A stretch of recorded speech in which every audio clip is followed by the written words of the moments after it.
Kita lanjutkan. Masih penjelasan tentang badal muthabik. Kapan badal muthabik terjadi? Yang pertama adalah ismun yaqa'u ba'dal kunyati au al-laqabi au al-aqsu atau sebaliknya. Isim yang datang setelah kunyah atau laqab atau sebaliknya. Gitu ya.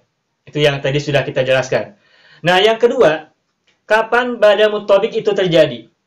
Nah, ketahuilah badal muthabik itu terjadi setelah ini nih. Ismun yaqa'u ba'dal wazifati au al-mihnati au as-sifati.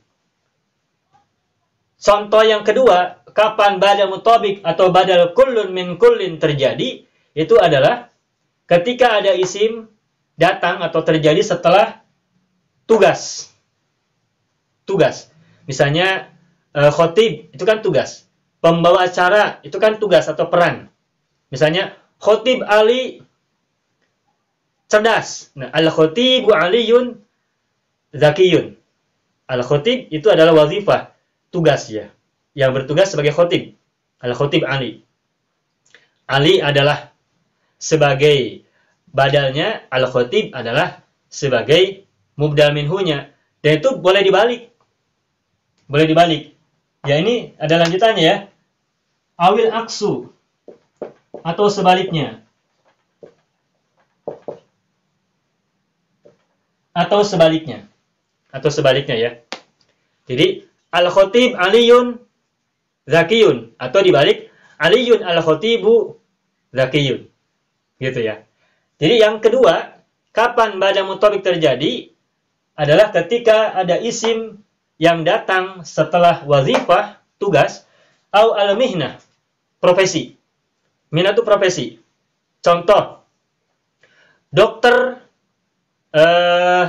Usman kaya. Dokter Usman itu kaya.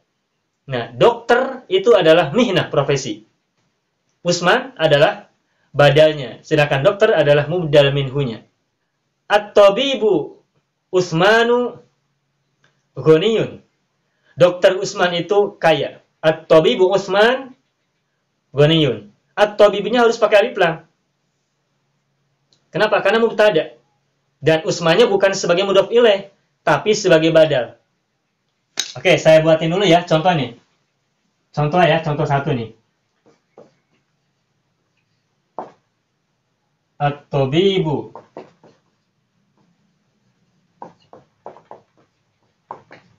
At-tabibu Usmanu. Baik, coba lihat ini. At-tabibu Usmanu ghaniyun. At-tabibu ini adalah profesi dokter. Dokter Usman itu kaya. At-tabibu ada mubtada'nya, Usmanu adalah badal.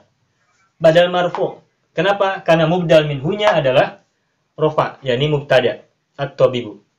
Dan karena at-tabibu adalah mubdal minhu, maka dia harus pakai alif lam, ma'rifat. Jangan salah membuat mubdal minhu. Ini kalimatnya adalah at-tabibu Usmanu. At-tabibnya harus ada alif lam. At-tabibu Usmanu ghaniyun. Dokter Usman, maksudnya dokter yang bernama Usman, ghaniyun, kaya. Ghaniyun adalah khabarnya. Kenapa at-tabibunya harus ada alif lam? Karena kalau at-tabibunya alif lamnya dihilangkan, maka menjadi tabibu Usmana. Strukturnya adalah mudhof dan mudhof ilaih. Tabibu mudhof, Usmana mudhof ilaih. Nih, saya tuliskan dulu ya.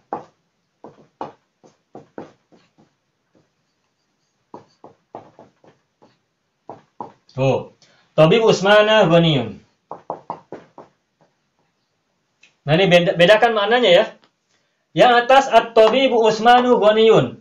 Dokter Usman, maksudnya dokter yang bernama Usman, ghaniyun, kaya. At-tabibu mubdal minhu, kata yang dijelaskan, yang diganti, Usmanu adalah badal atau penjelas dari dokter. Bahwa dokter yang bernama Usman. Usman itu ada menjelaskan dokter. Jadi siapa dokternya? Usman. Siapa Usman? Dokter. Jadi Usman itu profesinya adalah seorang dokter. Jadi Usman profesinya adalah seorang dokter. Nah, Usman ini adalah badal muthabik atau badal kullun min kullin dari at-tabibu. At-tabibu utuh, dokter. Siapa dokter? Ya Utsman. Siapa Utsman? Ya dokter. Nah, sedangkan yang bawah, tabibu Utsmana, tabibnya tidak ada alif lam. Kalau tabibu Utsmana, maka ini strukturnya bukan mubdal minhu dengan badal. Tetapi strukturnya adalah mudhof dan mudhof ilaih. Tabibu adalah mudhofnya, Utsmana mudhof ilaih. Makanya Utsmana tidak Utsmanu. Kenapa? Karena dia adalah mudhofun ilaihi majrurun. Mudhof ilaih kan majrur. Dan ciri majrurnya adalah fathah. Karena apa? Karena dia adalah ismun ghairu munsharif. Isim ghairu munsharif ketika kasroh menjadi fathah. Nah, apa artinya kalau tabibu Utsmana? Apa bedanya antara at-tabibu Utsmanu dengan tabibu Utsmana? Nah, ini penting ya diketahui. Jangan salah paham nanti kalau melihat teks bahasa Arab yang seperti ini, jangan salah paham. Yang atas at-tabibu Utsmanu artinya dokter yang bernama Utsman. Utsman si dokter. Ghaniyun kaya. Tapi kalau yang bawah, tabibu Utsmana artinya adalah dokternya Utsman. Utsman bukan dokter, tapi dia punya dokter. Makanya disebut dengan dokternya Utsman. Ghaniyun. Dokternya Utsman itu kaya. Siapa yang kaya? Dokternya Utsman, bukan Utsmannya. Gitu. Beda kan? Kalau tabibu Utsmana adalah dokternya, dikasihnya biar mudah memahaminya. Biar mudah memahaminya, maka terjemahannya adalah dokternya Utsman kaya. Siapa yang kaya? Dokternya Utsman, bukan Utsmannya. Sedangkan yang atas, at-tabibu Utsmanu, dokter Utsman. Dokter yang bernama Utsman itu kaya. Utsmanu adalah badal, at-tabibu adalah mubdal minhu, dan ini adalah mubtada. Karena badal dengan mubdal minhu, i'rabnya sama. Kalau mubtada, mubtada juga. Kalau mubdal minhunya mubtada, badalnya juga mubtada. Ghaniyun adalah khabar. Nah, at-tabibu ini adalah mihnah, profesi. Banyak ya contoh yang lain, misalkan profesi itu apa aja? Pedagang, dokter, insinyur, guru, dan sebagainya. Makanya misalkan ada orang namanya Ahmad, dia profesinya guru. Maka nyebutnya adalah Al-Ustazu Ahmadu, bukan Ustazu Ahmada. Al-Ustaznya harus pakai alif lam. Al-Ustazu Ahmadu mujtahidun. Ustadz Ahmad itu rajin. Kalau enggak ada alif lam ustadznya, nanti Ustazu Ahmada. Mujtahidun artinya nanti gurunya Ahmad. Ustadznya Ahmad rajin. Sedangkan kalau Al-Ustazu Ahmadu mujtahidun, Al-Ustazu adalah mubtada. Sebagai mubdal minhu, Ahmadu adalah badalnya yang sama-sama rofa. Dan Al-Ustazu Ahmadu itu kedudukannya sebagai mubtada. Dua-duanya mubtada yang terdiri dari mubdal minhu, kata pertama, dan badal, kata kedua. Mujtahidun, khabarnya. Itu ya. Itu yang al-mihnah. Terus yang ketiga, kapan badal mutabik terjadi? Ya, ini ketika terjadi setelah kata sifat. Contohnya misalkan, Ali yang pemberani. Pemberani itu bahasa Arabnya syuja'un. Aliyun asyuja'un. Ali sang pemberani. Dikasih sang. Pemberani itu kata sifat. Ali sang pemberani adalah orang yang mulia. Karimun. Misalnya gitu ya. Nah, bahasa Arabnya adalah Aliyun asyuja'u karimun. Ali yang pemberani itu, atau Ali sang pemberani itu mulia atau dermawan. Karimun bisa bermakna dermawan, bisa bermakna mulia. Atau misalnya Muhammadun al-adilu. Nabiun. Muhammad yang adil adalah seorang nabi. Al-adil adalah kata sifat dan posisinya sebagai badal dari Muhammadun. Maaf, sebentar. Ini ismun yaqau ba'dal wazifati. At-tabibu Utsmanu. At-tabibu kan profesi ya. Nah, berarti isim setelah profesinya mana? Utsman. Berarti Utsman adalah sebagai badalnya. Nah, bisa terbuat dari wazifah, tugas, bisa terbuat dari mihnah, bisa terbuat dari sifat. Atau bisa nggak dibalik? Al-aksu sebaliknya. Jawabannya bisa. Misalnya, at-tabibu Utsmanu ghaniyun.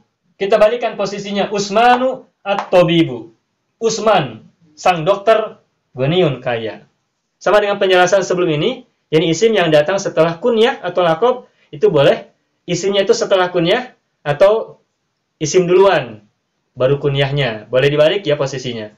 Tapi yang jelas, badal itu posisinya ada pada kata kedua, sedangkan mubdal minhu posisinya ada pada kata pertama. Karena badal namanya adalah tabi', pengikut, sedangkan mubdal minhu disebut dengan matbu' yang diikuti. Itu penjelasan yang kedua tentang badal mutabik, kapan terjadi, kapan badal kullun min kullin terjadi. Yang pertama, yakni setelah kunyah, ismun yaqa'u ba'dal kunyati awil laqabi awil aksu atau sebaliknya. Yang kedua adalah ismun yaqa'u ba'dal wazifati aw al mihnati aw as-sifati aw al aksu atau sebaliknya. Demikian.